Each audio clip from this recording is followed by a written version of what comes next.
Good afternoon, ladies and gentlemen. APEC senior officials, members of the APEC Business Advisory Council, and leaders representing the Philippines' first Islands of Good Governance, or IGG. Pleasant good afternoon to you. I am Mike Toledo, and I will be your host for today, or for this afternoon session.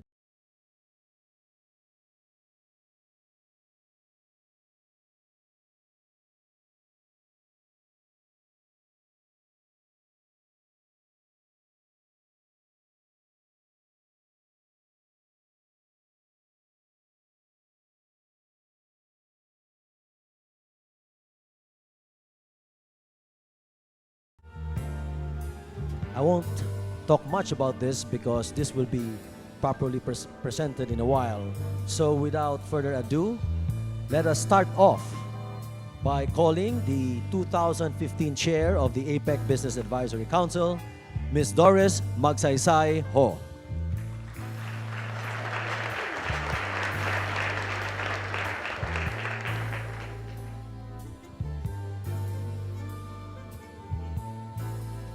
Thank you. Undersecretary Laura Del Rosario, Song Chair. Dr. Jessa Stanislao, APEC senior officials, Mr. Hansika is talking to me, APEC colleagues, friends. We're really happy on behalf of all of us from APEC Philippines, happy to welcome you to the Philippines. It's so nice to see everybody here. Strong force as we face this very exciting week. It's also very heartwarming to see the public and private sector coming together, which to me is a great reflection of the importance that accountability both in the government and private sector.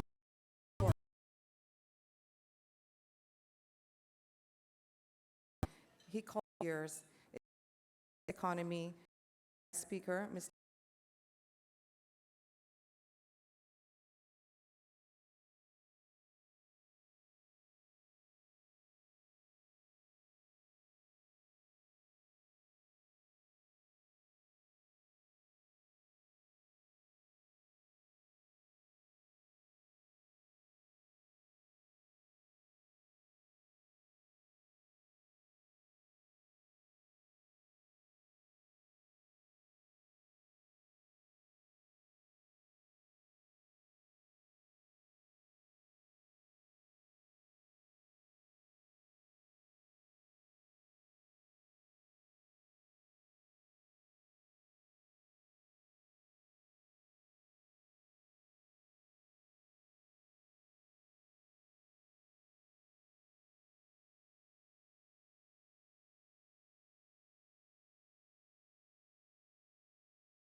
And this is how we have come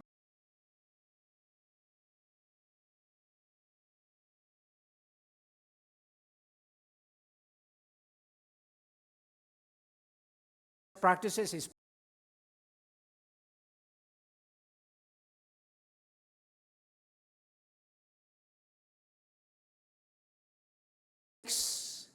to do the governance tango.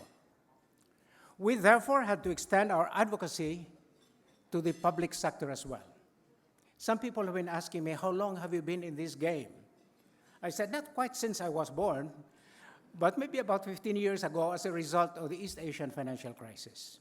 And we started with corporate governance. But within 1 year, we were told by everybody in this country, you cannot go far with corporate governance unless you do something about public governance as well. So for our public sector, good governance means they're having to think long-term and strategic. They had to craft a shared vision, further specified by a transformation roadmap. It also means they're having to act systemic and on a sustained basis, and pursuit of the transformation roadmap has to be a shared responsibility on the part of everyone in the public sector enterprise. And I may add, if you're a public sector, you cannot go very far without the participation and involvement of business and civil society. This means having to cascade and win buy-in from everyone, virtually everyone working within the enterprise. It also means continuing monitoring of everyone's performance. It means rewarding above target performance. And above all, it demands that you stay the course until breakthrough transformative results are actually delivered. This is how we have adapted a balanced scorecard into Philippine public sector institutions. We have called it the performance governance system. It is, after all, about good governance that is systemic and sustained so as to deliver transformative performance. We applied the performance governance system from one city to another. We did not quite start from the top and mandated everything down. We started from the bottom. Now we have 5 Philippine cities that can be shown as examples for other Philippine cities to emulate. There are our first city islands of good governance. One is from this island, Luzon, the city of Balanga, represented by the Vice Mayor, the Honorable Noel Joseph Valicañas.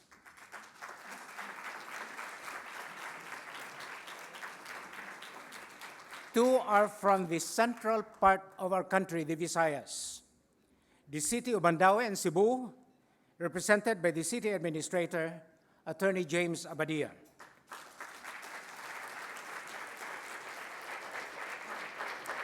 And the city of Talisay in Negros Occidental, represented by the city mayor, the Honorable Eric Saratan.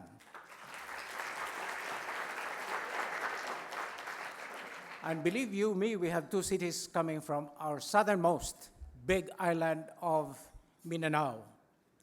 The city of Butuan, represented by the city mayor, the Honorable Ferdinand Amante. He has planted 7 million trees in a period of 3 years, all geotagged. And finally, the city of Dipolog, represented by the city mayor, the Honorable Evelyn Uy.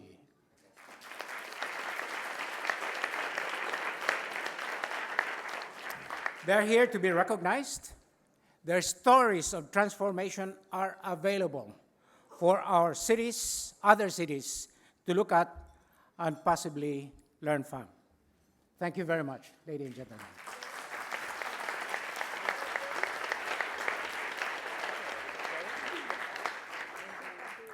We have also gone from one national government agency to another. Now we have 5 Philippine national government agencies that we can hold up as examples for other national government agencies, NGAs, to emulate.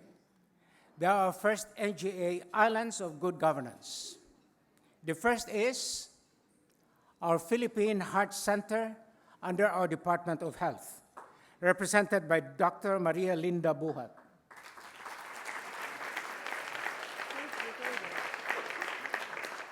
The second is our entire Department of Trade and Industry, represented by its Undersecretary, the Honorable Nora Terrado.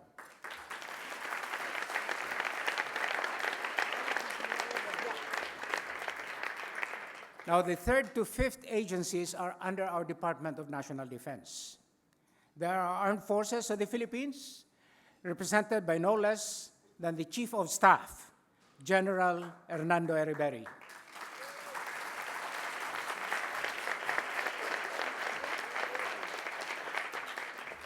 The Philippine Army, represented by the Commanding General, Lieutenant General Eduardo Año.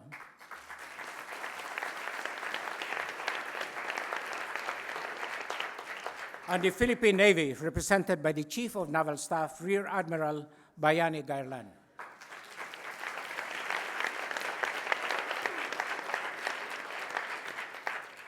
They have earned enough battle scars from the fight to transform themselves through good governance. And they are admired by our general public. Based on the surveys, they are one of the most popular government agencies in the Philippines. Ladies and gentlemen, thank you.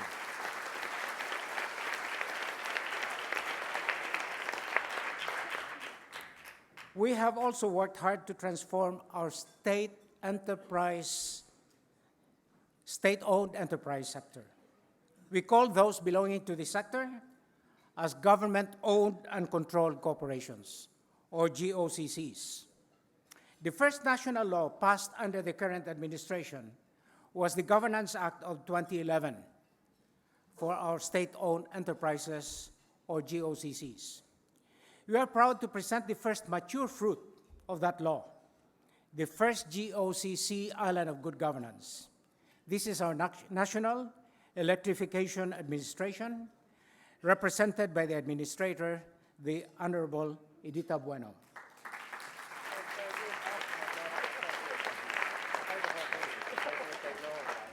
Regulators have great exemplary and beneficial influence upon the sectors they oversee and regulate.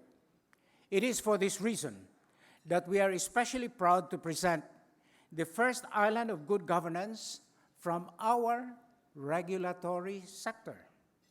And this is our Bangko Sentral ng Pilipinas, our Central Monetary Authority, represented by the Deputy Governor, the Honorable Vicente Aquino.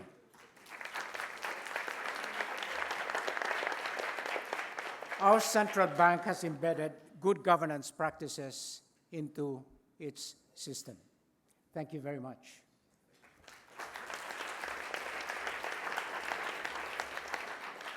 Now that we have these 12 Philippine public sector institutions as islands of good governance, we set them up as beacons for anti-corruption and good governance. This demands that they should continue to give good example and inspiration to all our public sector institutions.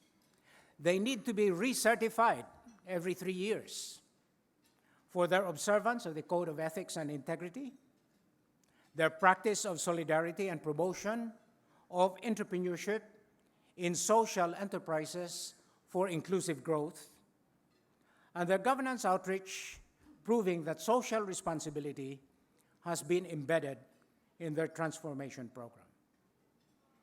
Even as they share good governance practices with one another, we implore our Philippine public sector institutions to learn from the best anti-corruption and good governance practices from the entire APEC community as well.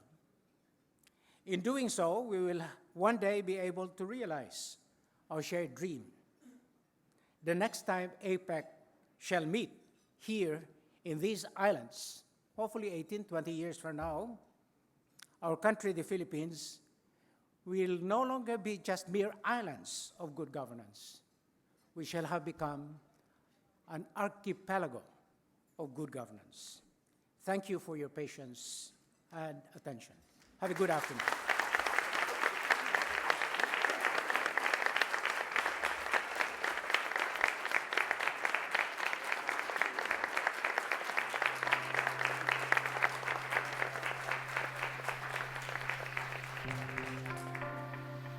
For me, governance is an opportunity to lead.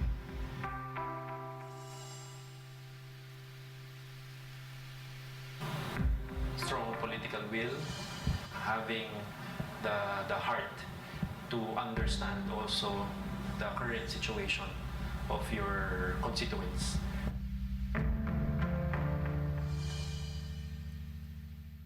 Ang pinaka-unang word pumasok sa akin is guide para magbago.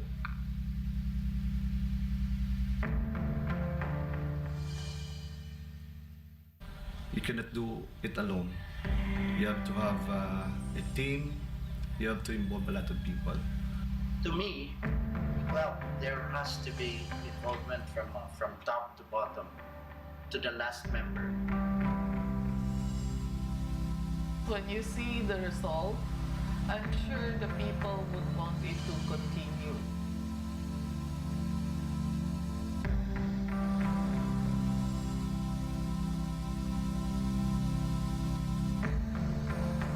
Quality, efficient, with the least cost, and most especially, it gives satisfaction and a good outcome for me. That is good.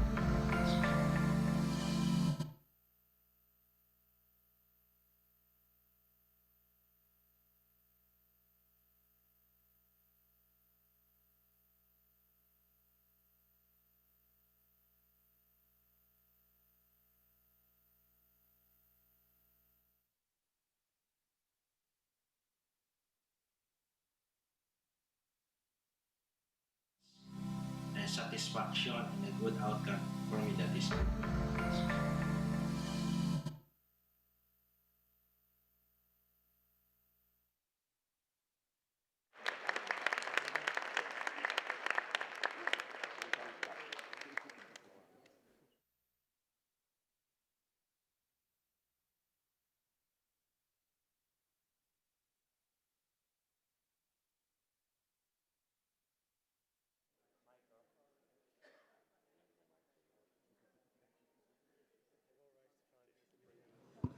Yeah, Technology versus good governance. exactly. Again, we would like to thank Dr. Jesse Stanislao. Before good governance became a buzzword or an operative word, Secretary Jess, as we fondly call him, was already in the forefront. He is indeed an icon of good governance, and I think he deserves another warm round of applause.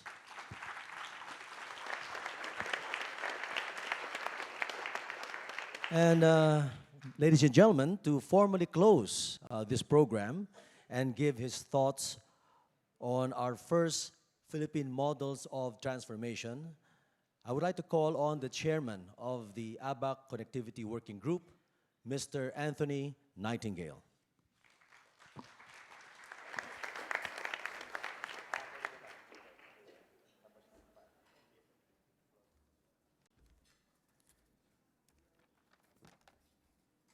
Ladies and gentlemen, I'm sure you will all agree with me that we've had a very interesting and impressive presentation today.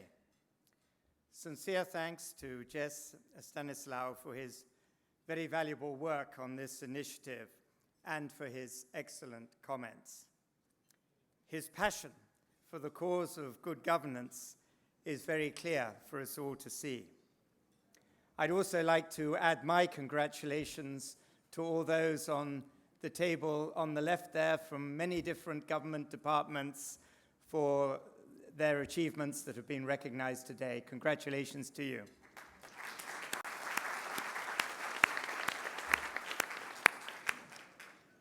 Thanks also to Hans for his very valuable comments on the stock exchange and listed companies.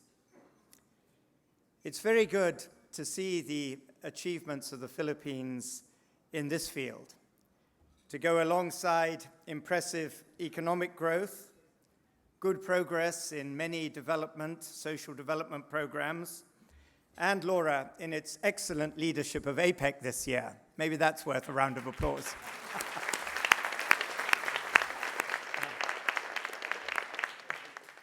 Clean and efficient government at all levels is a great facilitator for business and an important contributor to economic performance. But we realize, of course, that the corporate sector also has a very important and critical role to play in developing and implementing its own codes of conduct, rigorous codes of conduct. After all, if we think about it, any serious corruption in the public sector nearly always has a counterparty in the private sector. So what is one of the many impressive things about the initiative that we've just heard about, the IGG initiative, is that it gathers together all segments of Philippine society. It gathers together the corporate society, it gathers together the public sector, and indeed mobilizes ordinary citizens. This Islands of Good Governance project is making a huge contribution to also one of APEC's important initiatives this year. Doris referred to it right at the beginning of this program, which is the rule of law.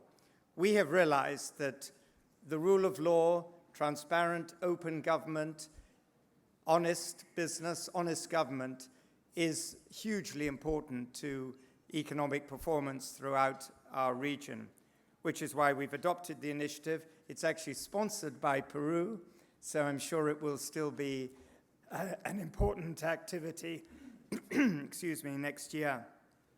It was good to hear that this initiative has now an ASEAN dimension also, and I'd like to think, Alan, that we could incorporate some of these ideas into our APEC work plan as well.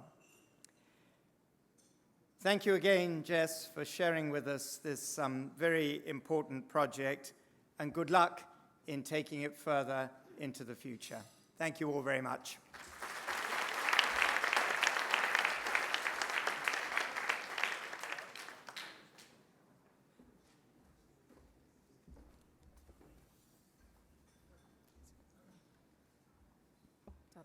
Hello. Thank you for that, Mr. Nightingale. Ladies and gentlemen, thank you for taking the time to be here with us today. We now invite you to watch the symbolic beginning of new partnerships towards good governance and anti-corruption as we call on stage the official photo opportunity for the representatives of the 12 islands of good governance institutions. ISA Chair Emeritus Dr. Jesus P. Stanislao. We'd like to call on ABAC Chair Ms. Doris Magsaysay-Ho, APEC SOM Chair Undersecretary Laura Del Rosario. We'd also like to call Mr. Tan Wan Jian of China, previous host and chair of APEC, and Mr. Raul Salazar Cosio, the next host and chair of Peru, as well as Mr. Tony Tan Katkyong, who is an ABAC member, ABAC Philippines member.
Thank you.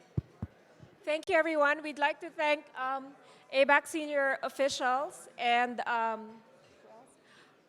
SOM officials as well, and Dr. Stanislao from the ISA. Thank you so much for being here with us today, and enjoy the rest of your afternoon and APEC week.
Philippines is now preparing for the last leg of meetings leading up to the APEC Economic Leaders Meeting.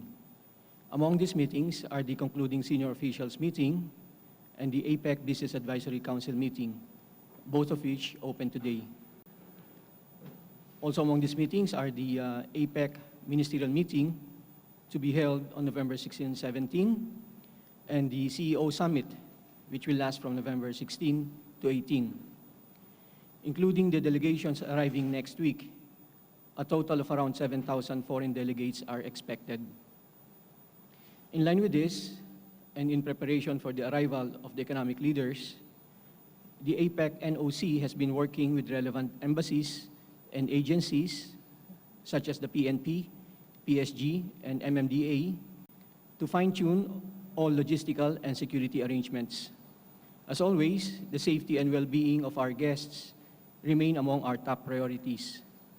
Toward this end, we have been implementing additional security measures and deploying an amplified force to secure our guests.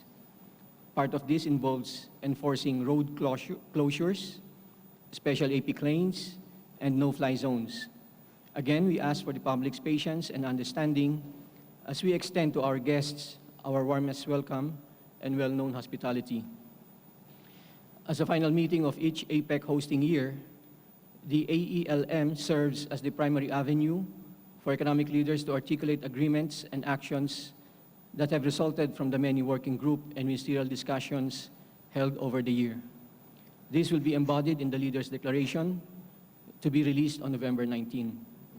It is an honor for the Philippines to host the AELM, an event which holds significant import for the future not just of the APEC region, but of the world.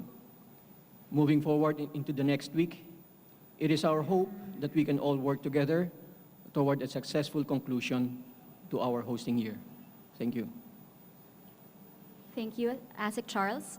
Before we proceed to the Q&A, may I please request the members of the media who will be asking questions to please raise their hand first, wait to be recognized before approaching the mic, and that you please introduce yourself and the media entity that you are representing. And with that said, the floor is now open for your questions.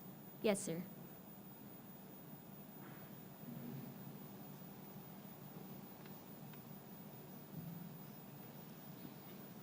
Good afternoon, Assistant Secretary Jose Melo Acuña from China Radio International. I have three important points. Please tell us about the state of Philippines and Russia relations and that of Philippines and Indonesia, because we heard that Mr. Putin and Mr. Widodo will forego with APEC in Manila. Regarding the non-attendance of President Putin, President Vladimir Putin called President Aquino the other day to discuss matters related to Philippine-Russia bilateral cooperation and the participation of Russia in the APEC summit in Manila on November 18 and 19. The Russian delegation will be headed by Prime Minister Dmitry Medvedev. President Putin also discussed with President Aquino the reasons for his inability to attend the APEC summit. As to President Widodo, the Philippines is awaiting formal confirmation from the Indonesian government on their representative to the APEC Economic Leaders Meeting next week. Although we regret that President Joko Widodo would most likely be unable to attend the summit, the Philippines understands that pressing matters back home require his immediate attention. Thank you very much. In 1996, the Philippine government barred Dr. Jose Ramos Horta and Bishop Carlos Jimenez Bello from East Timor so as not to antagonize Indonesia. Do we have certain persons barred from entering the Philippines so as not to get the ire of some APEC countries? There is none, as far as I know. Okay. So there's no repeat of Jose Ramos Horta and Bishop Carlos Jimenez Bello? There's no such thing this year. Yeah. Thank you very much. Yes, sir.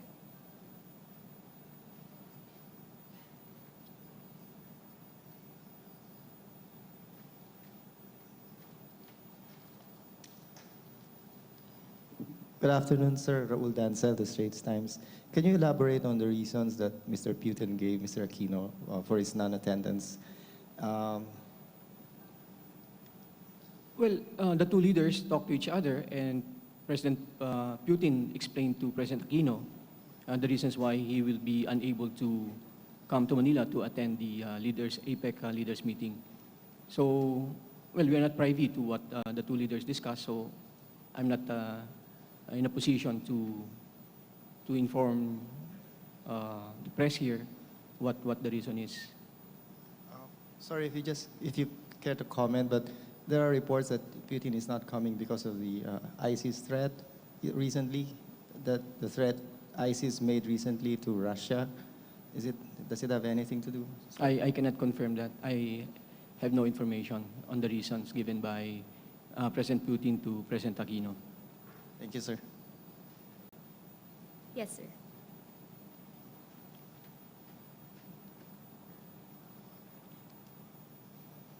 Good afternoon, ASEC. Ron Calunsad of Kyodo News. Sir, may I ask if there are schedules for bilateral meetings between, involving Secretary Del Rosario and some of his counterparts?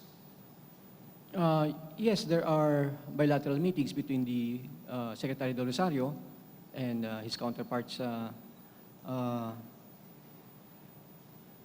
At least I know there are about 3 or 4 bilateral meetings being scheduled for Secretary Del Rosario. Can you cite, sir? Well, those meetings are still being finalized. Until they are finalized, no, we are deferring the public announcement of these bilateral meetings. Can you say at least Japan, sir? If I think Foreign Minister Kishida will or has already made an announcement regarding his bilateral meeting with Secretary Del Rosario. And the agenda of their discussion, sir, would be? Well, mostly it would be bilateral issues and regional issues. Yes, sir.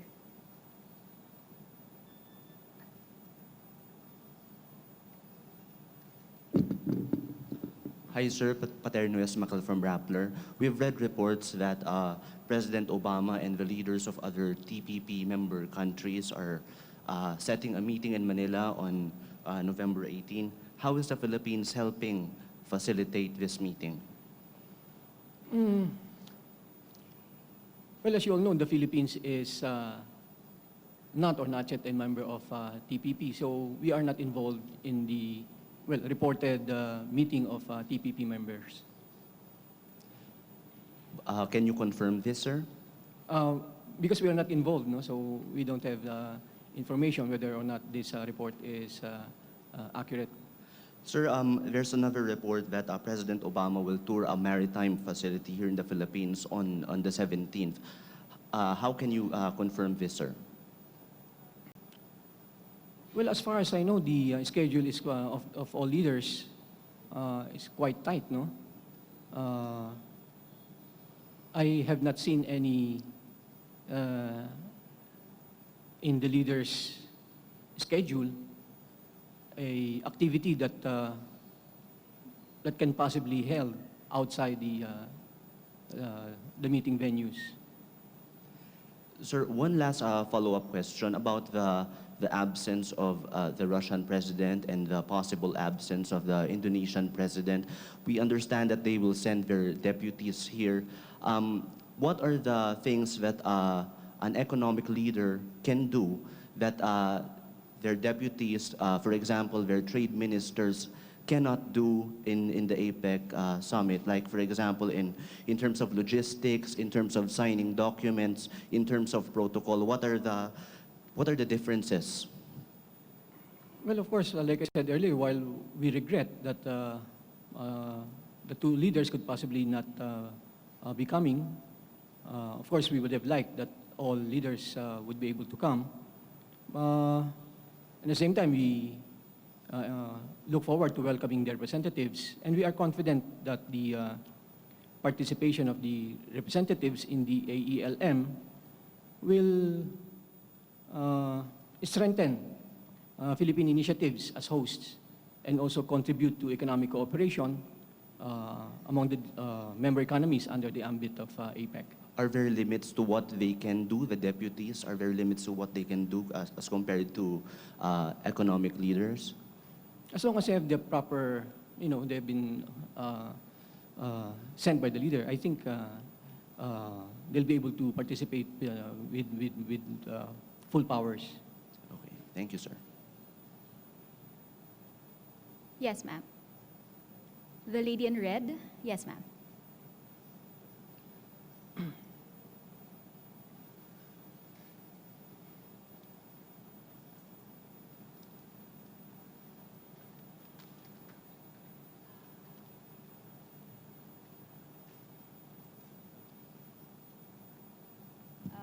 Well, Philippine President and the Foreign Affairs Ministry promised earlier that South China Sea won't be discussed during APEC meetings. But earlier, the U.S. Department of State announced that this topic won't be excluded from discussion. So will South China Sea be discussed during APEC meetings or not? And what is Philippines' position on solving the disputes in South China Sea? Well, first, when Chinese Foreign Minister Wang Yi met with Secretary Del Rosario, Secretary Del Rosario said that we recognize that APEC is an economic forum and that the South China Sea issue is not included in the agenda. But at the same time, Secretary Del Rosario said that, of course, we have no control over what the other economic leaders would be raising during the leaders' retreat. As to the Philippine position on the South China Sea, our position remains unchanged. We believe that the core issue is China's claim that it has so-called indisputable sovereignty over almost the entire South China Sea as represented by the 9-dash line. And to our view, this claim is excessive, it is expansive, and it has no basis under international law, including UNCLOS. And if this claim is left unchallenged, the Philippines could lose about 80% of our EEZ. Another core issue is China's unilateral and aggressive actions in the South China Sea in her effort to enforce and assert her claim. And these actions are causing instability and undermining peace and stability in the region. At the same time, it affects the Philippines' ability to exercise our sovereign rights and jurisdiction over the maritime entitlements that we claim. So to address these core issues, the Philippines has resorted to arbitration. Because for us, arbitration is a universally recognized dispute settlement mechanism under international law, including UNCLOS. And it is a peaceful way, rules-based way to find an enduring solution to the overlapping maritime claims in the South China Sea. And as you all know, the Arbitral Tribunal has already ruled that it has jurisdiction over some claims that the Philippines has presented, and another round of oral arguments are scheduled to be held at The Hague starting November 24, and the Philippines is preparing to appear before the Arbitral Tribunal for its deliberation on the merits of the case. So, will the Chinese president and Philippine president hold a bilateral meetings during the APEC summit? During the visit here of Foreign Minister Wang, there was no indication from the Chinese side that they would like to have a bilateral meeting with the Philippines. But of course, we are not closing the door on that possibility.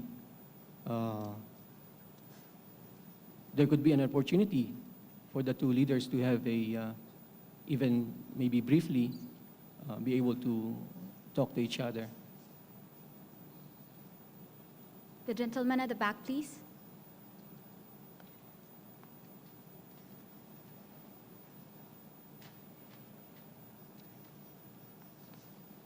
Sir, good afternoon. Christian Esguerra from ANC.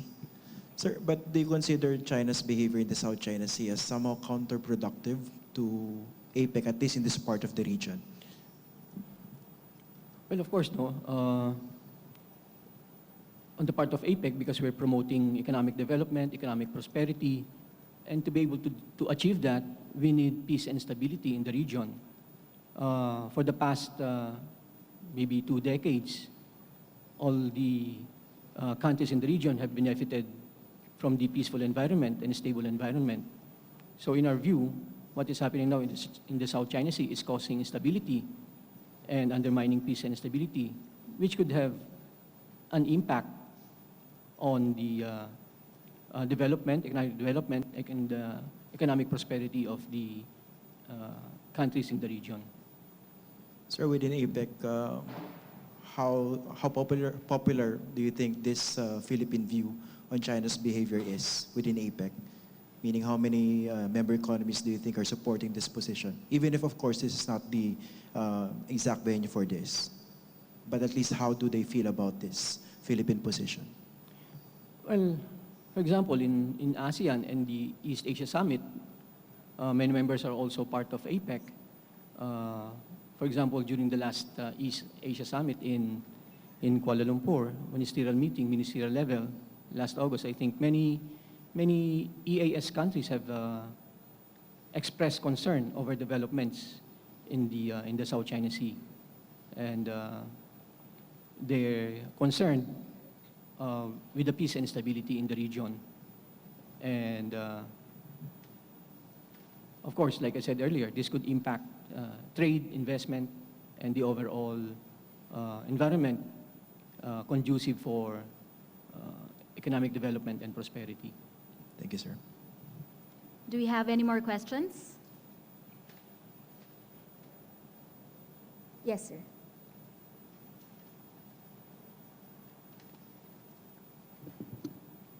Further to the Ivan Merino, sir, GMA7. Further to Mr. Esguerra's question, what is the Philippines' position on the U.S.? Well, reports have it that just 2 days ago, 2 B-52s flew over the artificial islands built by China.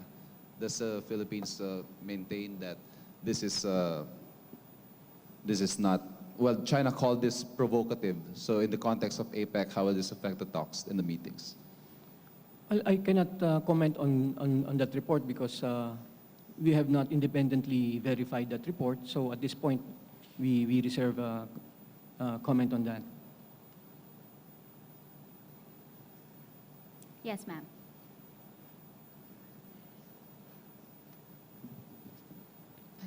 Sir, good afternoon. Nina Kalia from the Inquirer. Just a follow-up about the South China Sea. Sir, although we know that APEC is not the proper forum for political and maritime issues, but how do you think the member economies of the APEC can help us in the arbitration case and our fight in the South China Sea?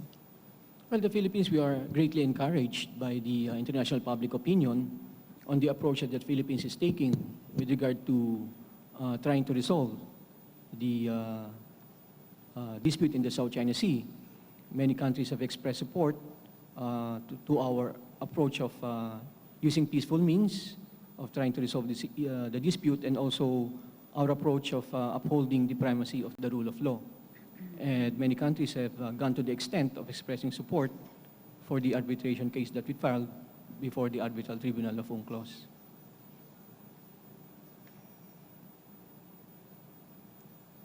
We have time for one more question.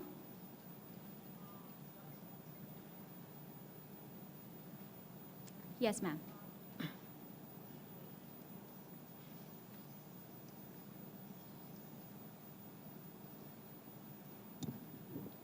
Ellen Cruz of Tokyo Shimbun. Good afternoon, sir. Sir, we understand that today there will be a senior officials meeting for APEC, and then tomorrow. What will be the agenda and the outcome, the expected outcome of the meeting? Well, the senior officials have been meeting throughout the year. They've already held, prior to this concluding SOM, 3 previous meetings, the informal SOM and SOMs 1, 2, and 3. So it's a year-long preparation for this AELM. And of course, the senior officials are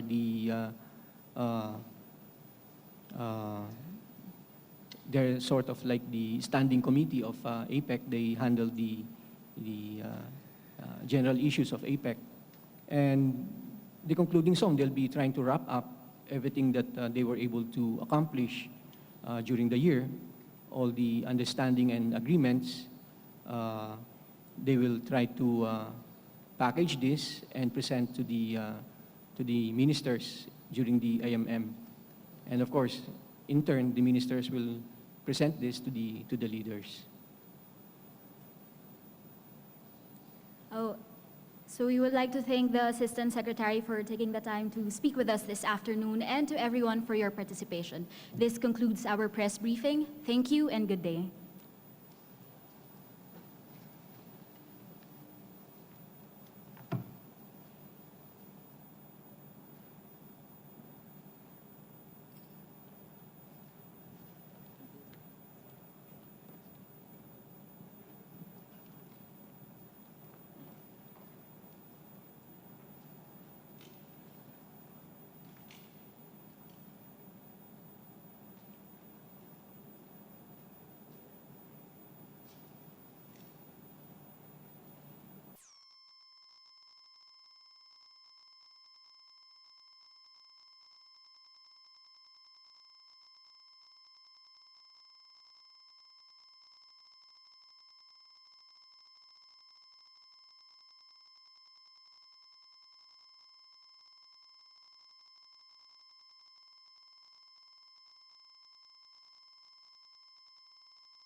Yes, I'm welcoming the other chairs here.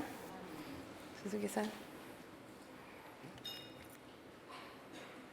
So I'm so happy to welcome all of you. You know, for us, having the voices of the future come to the Philippines every year, you join the AELM meeting. You do a lot to help in the process of bridging understanding of the APEC agenda and vision. And so we want to thank you for the work that you do, and we're really thrilled that we're having this interaction with the ABAC members. So in front of you are the ABAC members.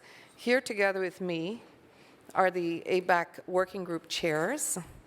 And so we're really thrilled. We hope that through this session, we will be able to hear from you, listen to your thoughts, listen to what you hope to achieve, and learn out of ABAC, out of the APEC week, and learn also from ABAC, the ABAC members. Okay, so I'd like to, for all the ABAC members, all of you are familiar with the Voices of the Future, and I'm going to ask Mr. James So, who's the co-chairperson of the APEC Voices Leadership Council, to say a few words about the Voices of the Future program and what he hopes will be achieved this year. James. Well, thank you, Doris. Ms. Doris Masasa Ho, President and CEO of A. Masasa Incorporation and APEC Chair 2015, Mr. John Francisco Raffo, Honorary Chairman of Raffo Groups, and the incoming APEC Chair for 2016 APEC Peru, distinguished APEC members, ladies and gentlemen. We are very honored and privileged to be invited to this special dialogue session with honorary APEC members. I'm fully aware how busy you are, and during this APEC Summit 2015, and indeed very grateful that you found time to meet the delegates of the APEC Voices of the Future. In fact, this morning we had a very interesting dialogue and discussion at the ADB, Asian Development Bank. And young people from 17 economies are here, and they put their ideas together and trying to find ways to do some projects within the Asia-Pacific region. And we hope for your support in that. This year, the theme is very well thought through by the host economy, highlighting the needs to create a sustainable future, inclusive growth and resilience and empowerment. And we hope by sharing with our concerns with APEC members, you will resonate within you and you will share your concern with the APEC leaders here in this summit. And this is a very good opportunity for young leaders from the Asia-Pacific region to ask questions from the world's most successful business leader here in this room. And I will encourage you all, the young leaders from the Asia-Pacific, to seize this opportunity. You may not get this opportunity again in the future for some of you. So thank you very much, Doris, for the opportunity and platform. Thank you. Thank you so much. We were thinking of what format to follow, and we thought that instead of you listening to us, that maybe you could speak first about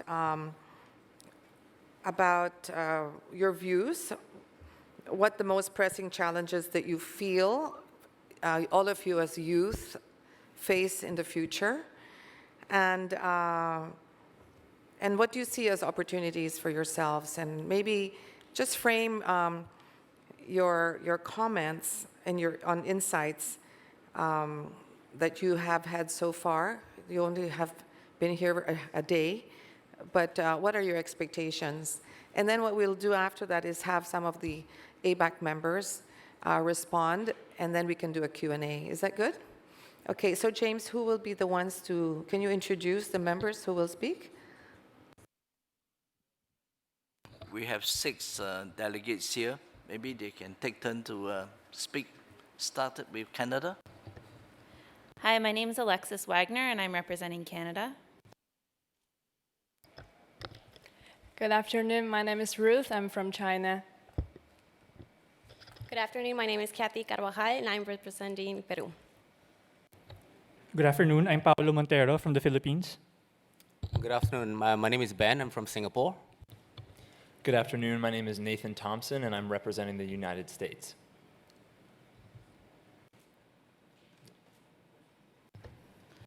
Thank you. So I'd like to take this opportunity to talk about Sustainable Development Goal 13, which is climate action. And it's something that we talk a lot about, but it's really about getting those actions in place and actually taking action and sticking to what we say. So a lot of the development and growth that the Asia Pacific has seen over the past decades has been on the back of non-renewable natural resources. And this affects our environment as well as it prevents actual sustainable growth. And the sustainable communities is one of the themes that we are talking about and are highlighting in the Youth Declaration this year. So it's imperative that countries and the economies present at APEC actually look towards developing whole government solutions towards environmental challenges. And that goes beyond just investing in startups, but actually looking at whole government solutions ranging from trade policy as well as environmental regulations. And it's imperative that when we are talking about these things, we think about the opportunities that we have to eliminate tariffs on environmental goods, because the more ability that we have to deploy solutions and technology that we develop in our countries, then the better off all of our economies will be looking forward to this sustainable growth. And the Canadian delegation has had the opportunity thus far to speak with the other Voices of the Future delegates about their relationship with nature in each of their economies. And even though everyone recognizes the importance of connecting with nature, not only for their own health, but for the economic prosperity of their countries, one of the greatest issues is that there actually is a disconnect between youth and nature that's not only at the youth level, but throughout all ages. And we hope that we can all work together towards addressing this issue, making our nature and our natural heritage more accessible to youth, so that environmental concerns are embedded in all of our societies and all of our countries. So moving forward to new generations, we will look at these issues as at the forefront of what we should be addressing at conferences like this. Thank you.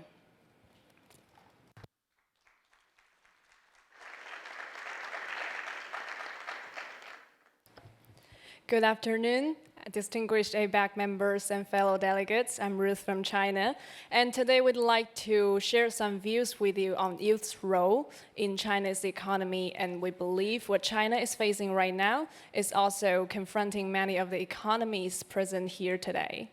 As is well publicized, China's economy has entered the new normal, which is quite different from the high-speed growth pattern exhibited in the past. And China's economy will gradually transform into an innovation-driven model. That means job creating and innovation will become crucial during the transformation and will play an important role in overcoming the middle-income trap that is haunting most of the developing countries. So Chinese government has made a lot of efforts to encourage people to make innovations and to start their own businesses. And this also echoes the theme of inclusive growth this year because it offers more employment opportunities and it enables people to realize their full potential. So we think it's incumbent upon us youths, the most dynamic group in the society, to learn more about it and to act within our capability. So the Voices delegates from China this year would like to discuss the issue of self-employment and innovations of youths with all other participants. And we believe the opinions from APEC members would be extremely helpful in terms of solving the confusions of young men and especially young entrepreneurs in China and the rest of the region. Thank you. Thank you, China. Now, Peru. Good afternoon, everyone. Now, I think we can all agree as delegates and as well as APEC members that it's not just, our success is not just about talent. It's not just about luck. It's not about mere luck or mere chance, but it's hard work, and it's also being very passionate about what we do. So Peru, over the past 15 years, we have been one of the most vibrant economies of the Asia Pacific. This prosperity is not a consequence of luck, like I said, but is also a result of sound reform of economy. It is a result of trade integration, and moreover, it is a result of the creativity and industrious nature of Peruvians. We have very passionate nature, and we also have the ambition and drive to succeed. Peru's accession to APEC has been a major watershed that has allowed us to build a bridge for engaging the most dynamic economies of the Asia Pacific, raising the level of our diplomatic trade and economic relations. Peru has signed almost 20 free trade agreements, and its top trading partners are APEC members. This has allowed Peru to become a point of reference for trade, tourism, and investments. We have played a major role for redefining the trade architecture of the region by joining the negotiations of the TPP, agreement that we regard as a stepping stone towards the free trade area of the Asia Pacific. Our country has embraced its commitment of becoming a bridge of integration between Latin America and Asia Pacific. By creating the Pacific Alliance, an integration process that has Chile, Colombia, Mexico, and Peru as its members. The main goals of the Pacific Alliance are to facilitate trade, to integrate capital markets, and to articulate supply chains for reaching the vibrant markets of the Asia Pacific. Therefore, given the importance of the region for Peru, our economy will continue to embrace the Pacific for the sake of creating prosperity to social developments and peace for our citizens, especially the citizens for the dynamic region that we share, the Asia Pacific. Thank you. Thank you, Peru. Host economy, Philippines. Ms. Doris Magsaysayho, ABAC Chair of 2015. Mr. Juan Francisco Rafa, incoming ABAC 2016 Chair from Peru. Various working group chairs and members of ABAC, good afternoon. Once again, I'm Paulo Montero from the Philippines, and on behalf of my fellow delegates here participating in the Voices of the Future program, I would like to extend our deepest appreciation to ABAC for this opportunity to dialogue with such a distinguished group. With your indulgence, allow us to share some thoughts on critical challenges the APEC youth are facing today. We believe that the challenges we face in today's rapidly changing times can be seen in 4 broad areas: accessing quality education, an existing mismatch between available jobs and skills, ensuring a healthy youth population, and guaranteeing effective channels for youth participation. For now, I would like to focus on education. We recognize that an educated workforce encourages innovation and entrepreneurship, which will ultimately result in excellent goods and services that will benefit all APEC economies. Consistent with the 2015 APEC and ABAC priorities, we share the belief that investing in human capital will create more resilient communities and sustainable and inclusive growth. On these points, we would like to know if there are existing plans within ABAC to build the capacity of the region's human capital. Regarding cross-border connectivity, will ABAC or even APEC consider facilitating greater mobility of academics and students between APEC universities? And lastly, taking into account the Philippine experience, collaboration and innovation centers such as Idea Space, Impact Hub, Kickstart, or even some nonprofit organizations, they have had good experiences in incubating highly effective and highly innovative projects addressing climate change and even governance concerns. Will ABAC also consider encouraging governments and their respective private sectors to invest in these innovation centers, especially those based in universities? Once again, thank you very much, Madam Chair, and the members of ABAC present today for this opportunity, and we look forward to a productive dialogue this afternoon. Good afternoon once again. Thank you, Philippines. Now, Singapore. APEC Working Group Chairs, distinguished members of APEC, ladies and gentlemen, a very good afternoon. My name is Ben again. I'm delegate from Singapore. I think one of the key challenges globally is right now that we are facing is the anemic macroeconomic environment which has been stumbling along since the global financial crisis and the European sovereign crisis. And I think we need to be cognizant and we will not see global economic growth rates of a double digit or even a high single digits going forward, despite numerous rounds of quantitative easing by the Fed, the ECB, BOJ, as well as easing monetary policies by numerous central banks all over the world. And although the US is poised to be one of the first central banks to start raising interest rates after 7 years of zero interest rates policy, I think the forecast on the pace of growth has been scaled back much lower than initially expected. So how does this impact APEC? In my opinion, this means an immediate need for even more cooperation amongst its members to stimulate inter- and intra-region growth as we navigate through uncharted waters. And this is even more critical for a country like Singapore, which is at a crossroad now. I mean, we had grown at such a tremendous pace to become where we are in a short span of 50 years as we celebrate our Jubilee anniversary this year. We have evolved from a manufacturing-oriented to a services-oriented economy, which now constitute to over 70% of our GDP. A critical challenge for us now is how we can sustain growth for another 50 years and beyond with very limited resources for the generations to come. We all now need to adjust to a new paradigm of a lower growth rate. I mean, we have continued to embrace higher value-add industries like the pharmaceutical and robotics industries that have helped to increase productivity and efficiency. But what is next? With the high national literacy rate and a rising percentage of degree holders, of which more than half are youths, it becomes increasingly challenging to create enough of these quality jobs to accommodate this skilled labor. Statistics have suggested that even though a large number of graduates have found jobs, there are a substantial number which are underemployed. And by definition of underemployment, this is when highly skilled people work in low-paying or low-skilled jobs. And this is either by choice or by circumstance. This phenomenon of underemployment is going to be very common in most advanced nations and will likely remain a perennial challenge to come as the nations progress.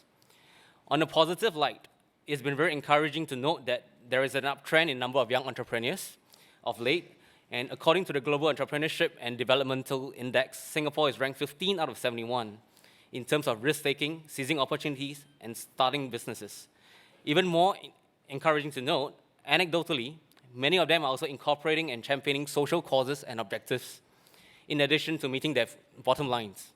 So perhaps APEC, ABAC, and global business leaders like yourself can kindly support and lend your encouragement in creating a conducive environment for these startups and SMEs as they dare to dream to become the next Apple, Samsung, or even Alibaba.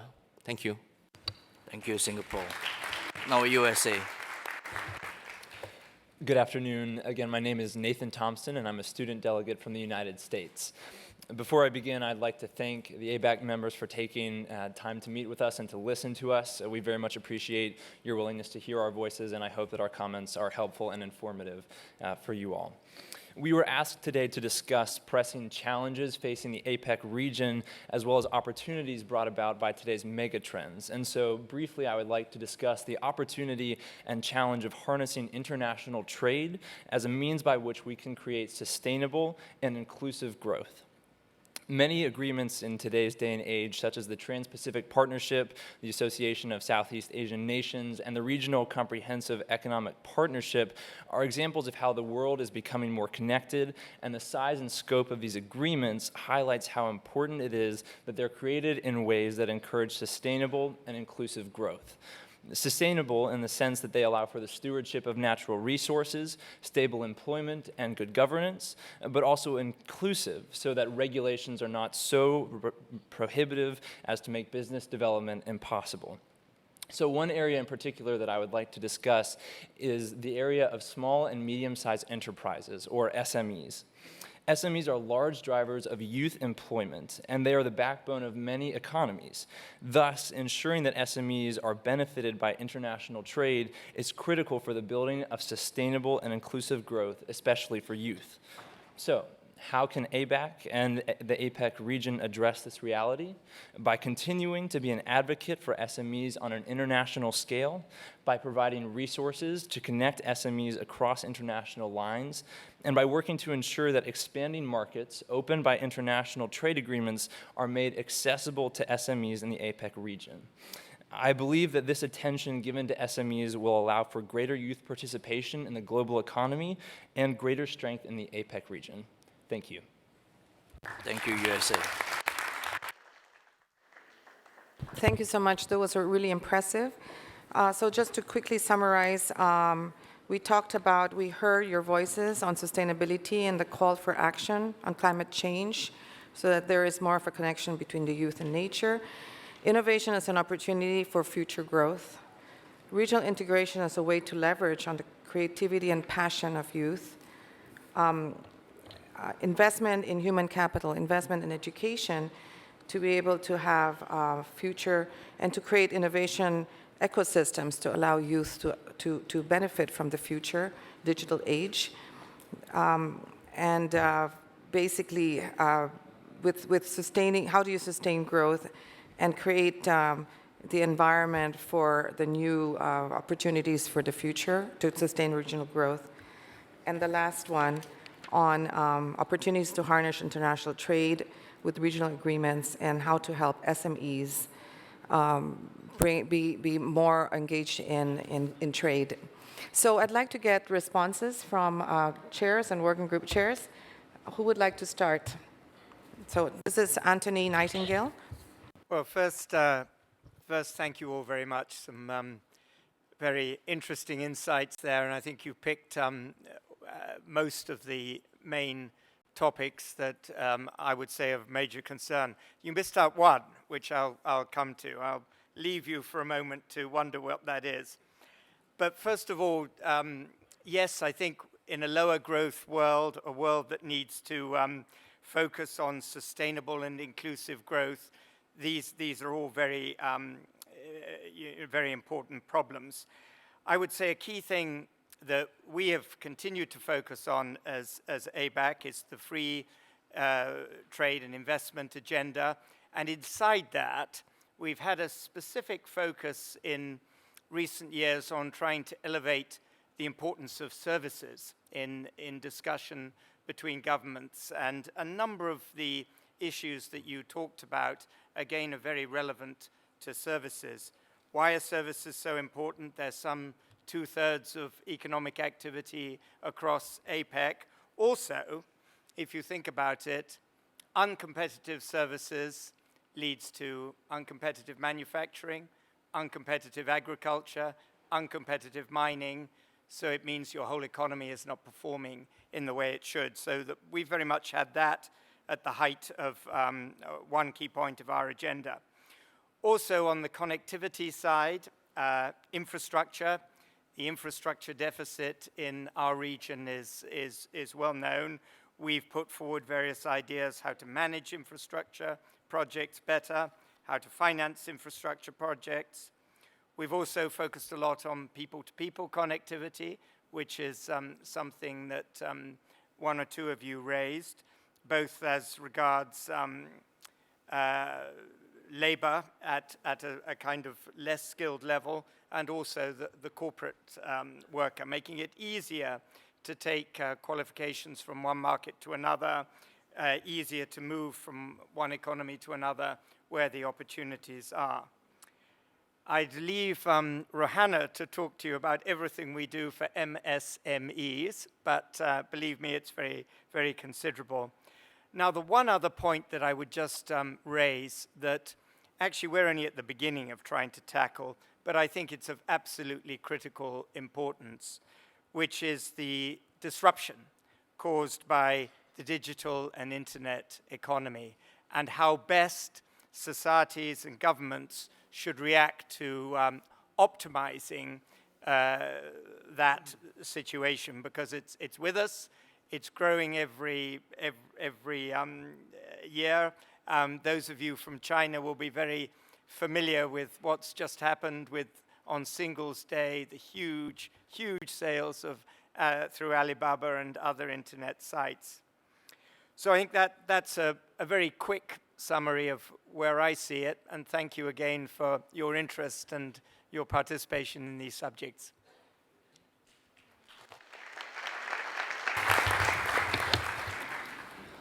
Good evening, my name is Rohanna. I'm from APEC, Malaysia.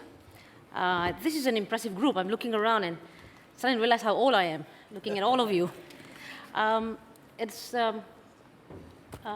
good question on your part, on SMEs. Now, SMEs form about 95 to 97% of businesses all over the 21 APEC economies. They form the backbone of our economies. And the contribution can range between anything from 30% to about 45%. Even Hong Kong, I thought not a big SME role, but very, very huge. Hong Kong's about 97.2. Malaysia is about 97.5.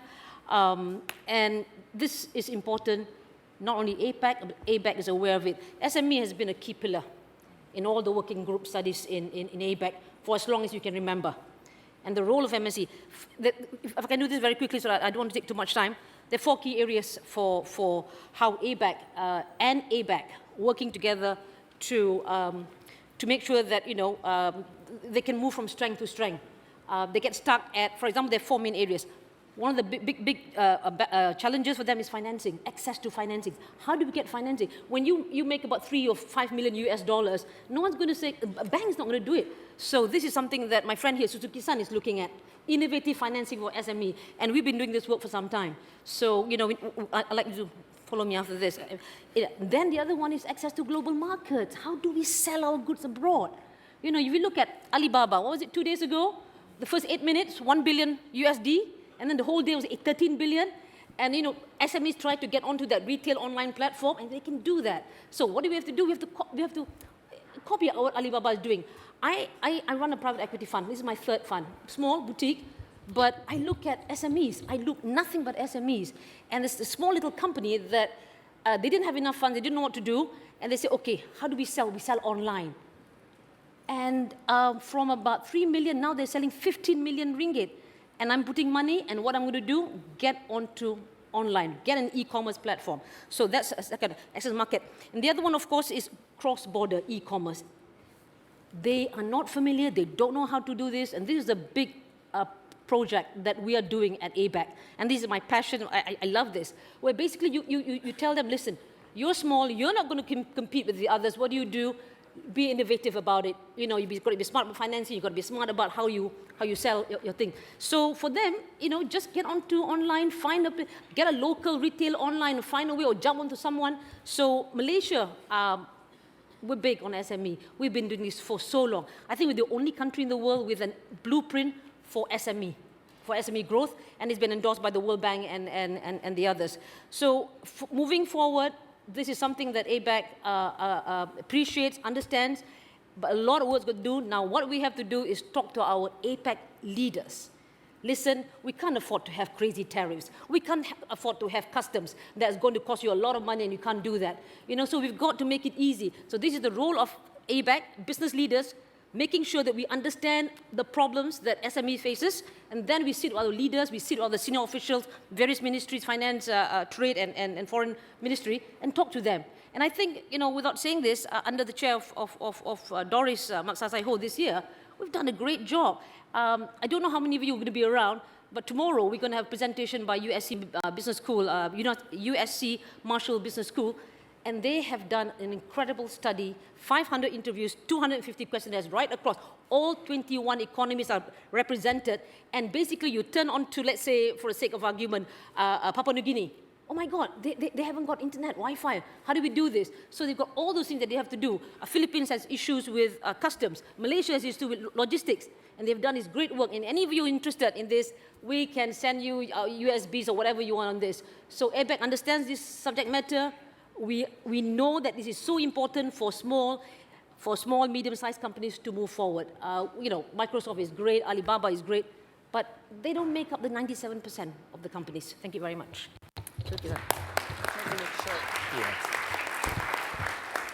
Well, as I was asked by Rohana to follow up, my name is Hiroyuki Suzuki, APEC Japan, and also the chair of the Finance and Economic Working Group. Make a brief comment. First of all, it's not only APEC, but also G20 and others who really focus on MSME issue as well as infrastructure issues, because those are the key devices to set the future trend, future trajectory of the economy of the regions.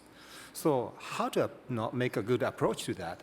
Of course, how to not take away a kind of bottleneck situation.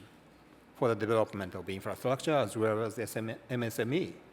In that context, we are working very closely with finance minister's process as well as other ministers' process to fine-tune the infrastructure from finance side.